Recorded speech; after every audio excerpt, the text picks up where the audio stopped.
So basically, realistically, Kell Brook doesn't want to fight as mandatory. What up, Fight World? It's your boy Ego, and I'm back with some more boxing. Now, make sure you guys like and subscribe to the channel. I'm working hard. 2017 is lit, right? But I gotta talk about this, and I've been talking about this. And I just watched the Kell Brook interview. Shout out to Fight Hype. Link in the description so you can watch it. It's 2 minutes long, a little over 2 minutes. And Fight Hype is talking to Kell Brook, basically. And he's saying that he would rather fight Pacquiao, Garcia-Thurman winner, AMIR Khan, over Errol Spence Jr., right? He also goes on to say that he doesn't want to give up his belt. It's a struggle for him to make 147. And he also says that if it comes to losing, he doesn't want to give up his belt. If it comes to losing it, then like basically at last resort, he'll fight Errol Spence Jr.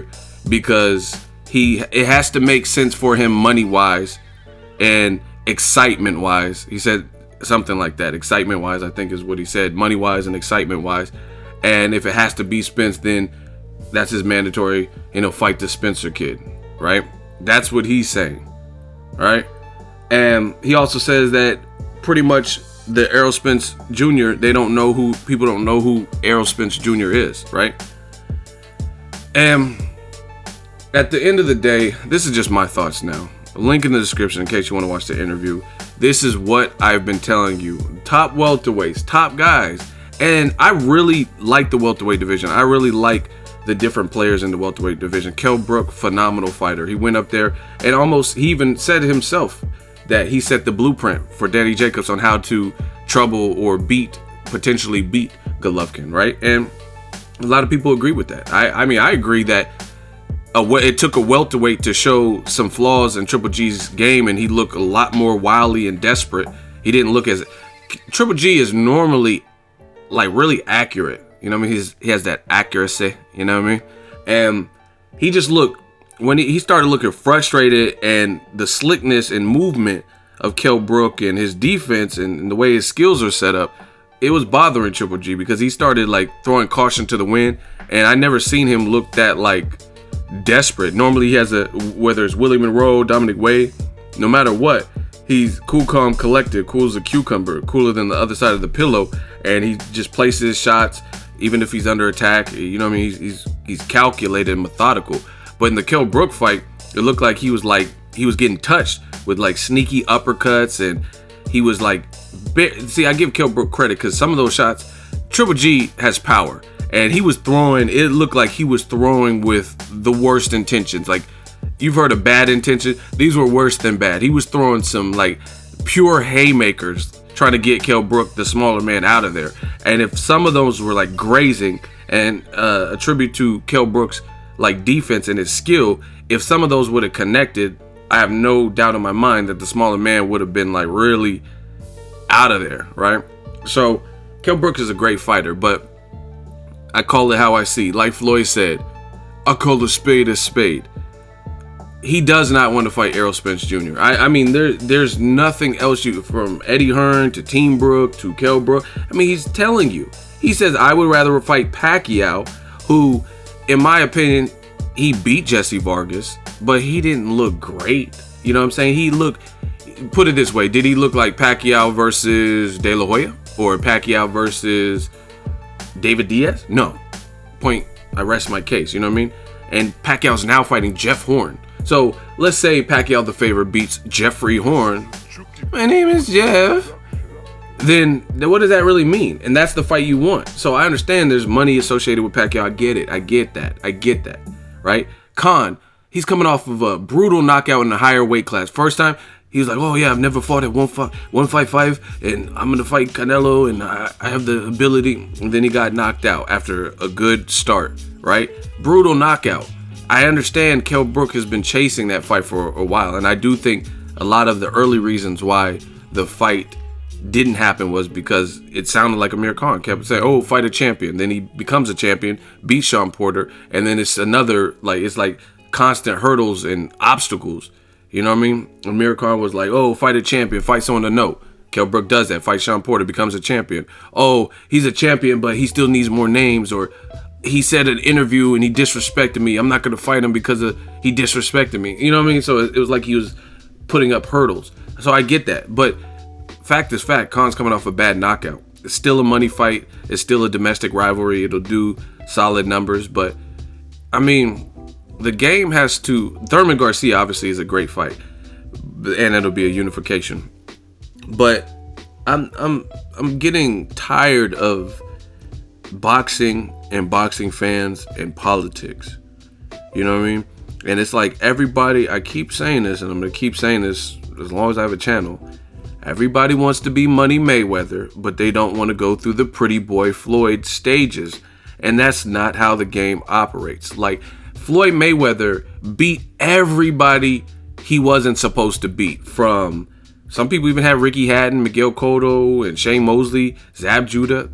There were people at those times, Canelo, that said all those guys can beat him. Definitely Diego Corrales. A lot of people, 6-footer with power, undefeated at the time. Floyd has no shot. You know what I mean? Pacquiao, southpaw. Floyd hates southpaw work. Pacquiao knock him out. He's too awkward. His footwork. Beats Pacquiao. Makes Pacquiao resort to shoulder excuses, right? And Floyd is now in a position, he fought Maidana, you know what I mean, when Maidana beat Broner, biggest highlight reel of his career, you know what I mean, the first to beat an undefeated, the next Mayweather, allegedly, Broner, and became a champion. Floyd beat him twice. The first one wasn't clean enough. Maidana was doing some dirty tactics. It wasn't clean enough, so he gave the fans a rematch, beat him again soundly, took like one shot after like the third or fourth round, and that was really all Maidana really did in the second fight. So the point being is, everyone you put in front of him, Floyd's proven himself 19 years. You can hate the guy all you want. You could say he's a coon or hate his personality. But one thing you can't dispute is his resume and legacy. You can attempt to, but you'll look foolish, especially when, like I said, Pacquiao's fighting Jeff Horn. If Floyd, based on who he is and his skill set, people are telling him he needs to go up and fight Triple G, right?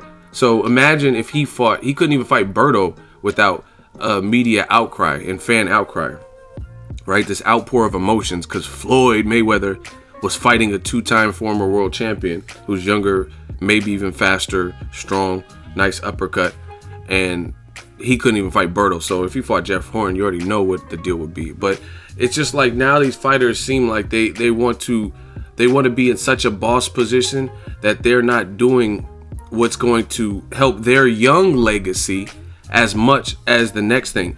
The money is not going anywhere, right? And I said this to people. I'm not even just trying to throw this is just a message to boxing. If Canelo stepped up, like let's say last year, and he fought Triple G, and let's say the worst case scenario, Triple G stops him, right? Canelo's career would take less of a hit than having the 2016 that he had, fighting Liam Smith, a champion that nobody knew, and fighting an undersized Amir Khan. I don't care that they're the same heights. Height doesn't matter. Jeffrey Matabula is almost 6 feet tall, and he fought in Donaire's division, like 122, right? And he got his jaw broken by Donaire. So just because he has a frame to move up, because he's 5'11" or 6 foot, that doesn't mean he's adequate size. You know what I mean? That doesn't mean he's built to take punishment at 155 based on someone being tall. Anyway, Chris Algieri is tall. He's taller than Errol Spence. He looked way taller than Pacquiao. But would he have success at 154? Probably not. He's getting beat by some of the guys at 147, like Errol Spence Jr. So how can he stand in there with a Canelo? He would get stopped probably, right? How could he beat Jamal Charlo, someone who's maybe his height or taller? You know what I mean? So height doesn't matter. Size, like just pure frame doesn't mean anything. You know what I mean? And it's just these guys, I'm getting sick. Like there's nothing else, and the fans are really trying to defend it. Kell Brook is telling you, I don't want to fight Errol Spence. And here's the other thing that bothers me with that is I've interviewed Errol Spence, met the dude, cool as hell, humble. He's working. He's just trying to hashtag man down and get his title shot, right? And the media, the fans, promoters, fighters, when they don't want to fight someone or when they don't want to put their fighter in with somebody, it's always the same rigmarole. Oh, he can't sell. He doesn't put asses in the seats. He doesn't do this. And then they make far worse fights. So, okay, for example, Kell Brook. Now, all of a sudden, you're mandatory when you had no problem fighting mandatories previously, right? Now, all of a sudden, you're concerned about the money-wise and this guy doesn't sell and nobody knows him. But a few fights ago, before Golovkin, you fought Frankie Gavin. Real talk, I've never watched a full Frankie Gavin fight other than the Kell Brook fight. And I cover boxing. And I don't have no kind of Europe bias or anything. I used to live in England. Shout out to my UK brethren, everybody in the UK, all the citizens. But I really never, they don't play him out here. He's not a crossover star like an AMIR Khan. I don't think he's a world beater. And you had no problem fighting Frankie Gavin. That wasn't even a mandatory, right? He had, I think, a draw or split decision loss or something to Leonard Bundu or beat Bundu, whatever it was. See, that's what I'm saying. Nobody really knows, right? So when you're fighting Jojo Dan, Frankie Gavin, Kevin Bezier, who were your mandatories, those two, Jojo Dan and Kevin Bezier, they were your mandatories, and they were not stars at all in America. At all. Like, nobody really knows, like, unless you really follow boxing or you're a Brit, you probably don't know those names, right? So it's funny to me that everyone, that's what makes you scratch your head and raise an eyebrow. Because how can you say Errol Spence is not known and he's American? You would be getting a US TV deal. If you fought Errol Spence, Showtime would pick it up, or PBC or somebody, right? So you would get US distribution for a fight like that. Without a doubt. I would bet money on it. And people, oh, this name's not big enough. That'd be cool if all of your opponents were Pacquiao, Khan, Thurman, Garcia, Floyd level stars. But it's a farce when you're fighting Frankie Gavin in recent memory, Jojo Dan, Kevin Bezier, and you were going to fight Brandon Rios and Diego Chavez, but now all of a sudden Errol Spence and Jesse Vargas, but now all of a sudden you're mandatory. Oh, just nobody knows him. You see how that doesn't add up? There's no way you can make that make sense. You can't say like Pacquiao, oh, I'm not fighting Terrence Crawford. Nobody knows him. He only did 50,000 on pay-per-view. First of all, that shouldn't have been a pay-per-view. That's due to HBO's budget cuts, and they forced the issue. If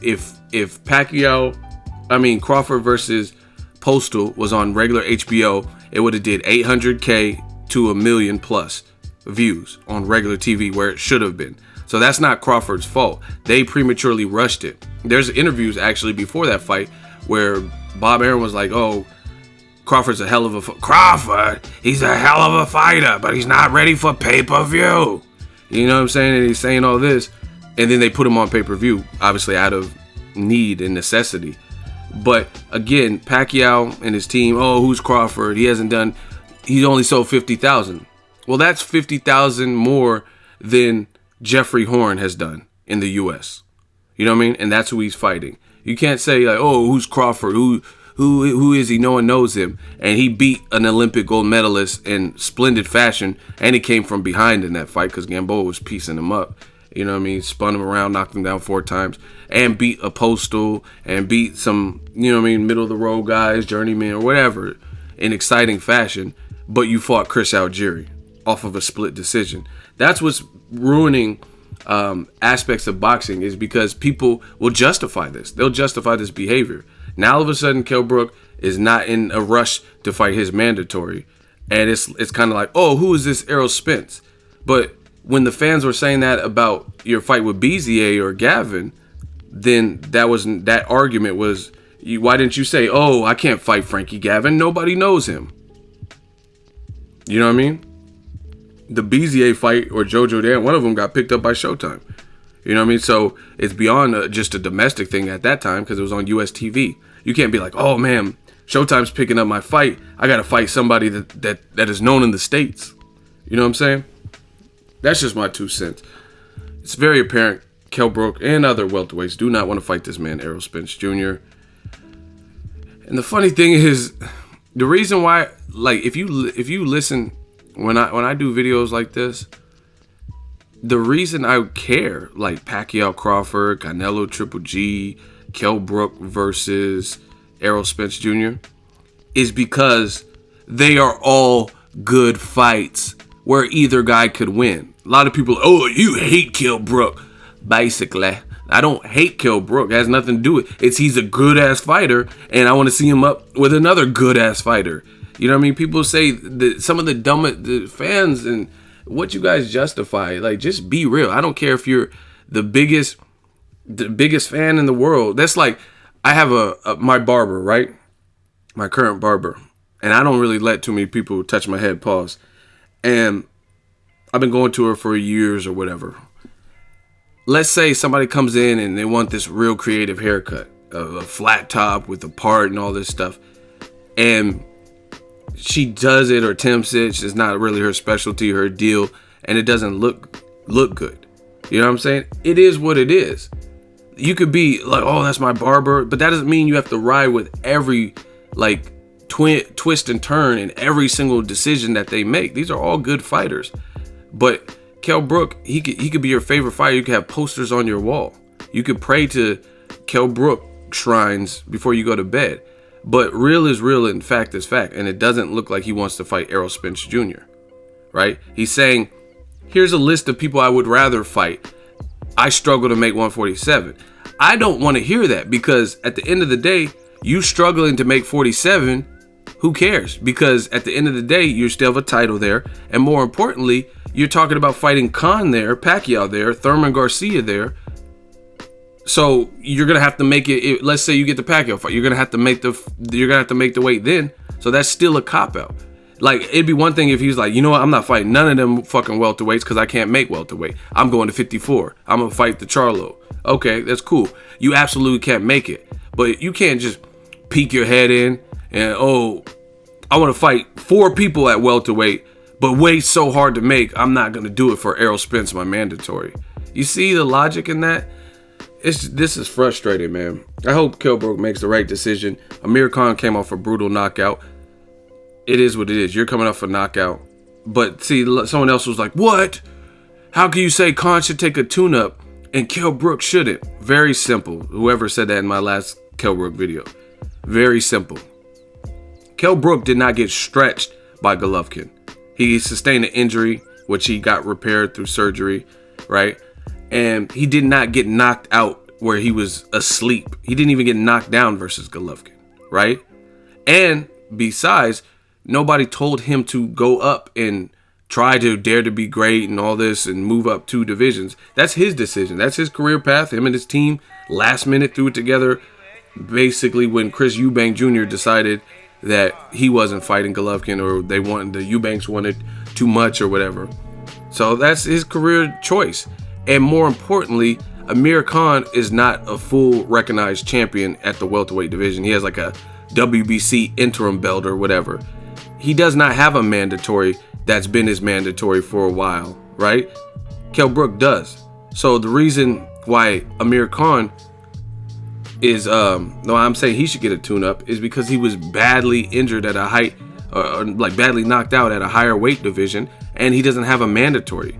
If he had a mandatory, if he was like the regular WBC champion and Danny Garcia was his mandatory, then I would say Khan needs to fight him. No one told you to go up and fight Canelo. It's very simple. Let me know what you guys think of Kell Brook. Hopefully he does what's right and fight Errol Spence. I don't like the excuse of, oh, this guy, he doesn't bring. They do this to Riga now too. Same exact thing. Oh, he doesn't sell. How do you know what something's gonna sell before it happens? You know what I mean? And you can't say no one knows. I have over 50,000 subscribers on YouTube alone. I have over 50,000 followers on Instagram alone. And I talk about Errol Spence all the time. I've done highlight reels. He follows me. Sometimes he comments on the pictures. And I'm just one boxing outlet, right? So it's to me, it's just an excuse. People know who Errol Spence is. He may not be Mayweather's stardom or whatever, but his name is growing. He's getting cosigns from Mayweather on national TV, you know what I mean? And on popular YouTube channels or websites or whatever. Freddie Roach and different people are praising him. So Cut it out. Let me know what you guys think. Drop it in the comment section. Make sure you share the video, like the video as always. Hate, comment, and subscribe. Till next video is Ego signing off.